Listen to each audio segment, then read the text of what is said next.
Puro na monetize eh. Puro na monetize. Kaya wala na mga ano eh. Hindi tulad dati. Marami tayong sinusuportaran. Ngayon, kung wala ka, wala rin sila. Met Rebel. Camel. Oo, enjoy lang. Di ako nag-matter kung may isa sa horror doon sa FB host. Yun, sigurado. Trabaho natin ang ano natin para ano.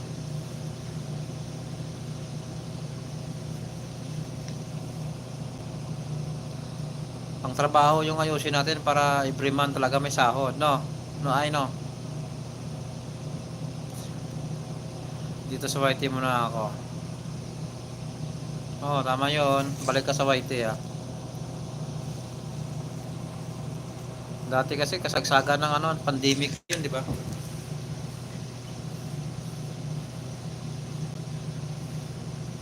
All work wala talaga pwede. Oo. Enjoy ko lang ngayon dito eh. Memories ba? Memories. Kasi mapupuno na mga cellphone mo, di upload mo na. At least eh, pagdating ng ano eh, 1 year may makita ka. May memory. Met. Camel. Kaya nga eh, marami na nga eh. Nagsawa na sila eh. Samantalang yung hindi pa monetize, atat na atat sila ma-monetize. No?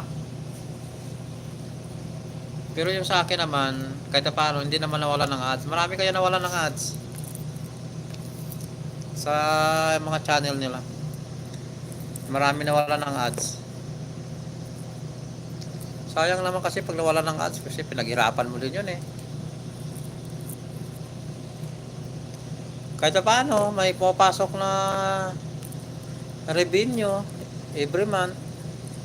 So, pag naipon, ipunin mo lang hanggang umabot ng $100. Parang ano mo rin yun, parang pensyon.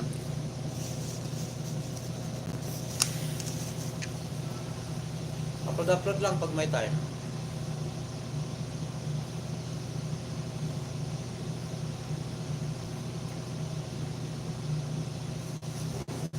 Sobrang init dito sa amin ngayon eh.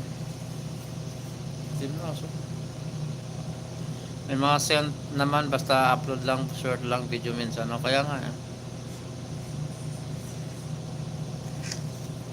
short lang.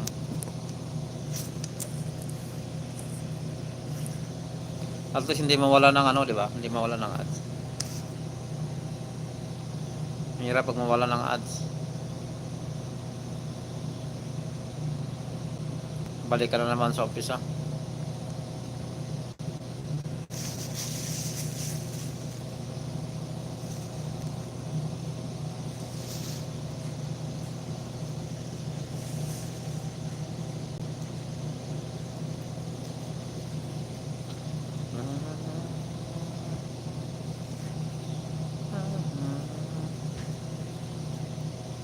Dito kami sa trabaho eh.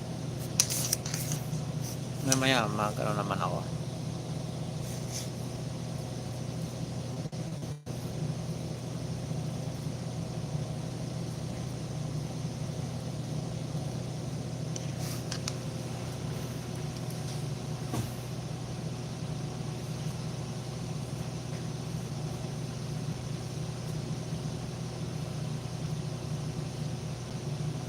Update lang oh.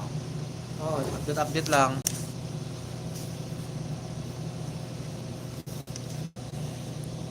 Upload pag may time, live. Sa Hong Kong ka, di ba?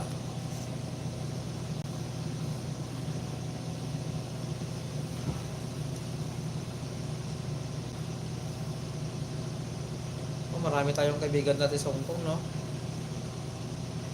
Pag mag-live dati, palitan lang ng mga viewers eh. Siya, sige na.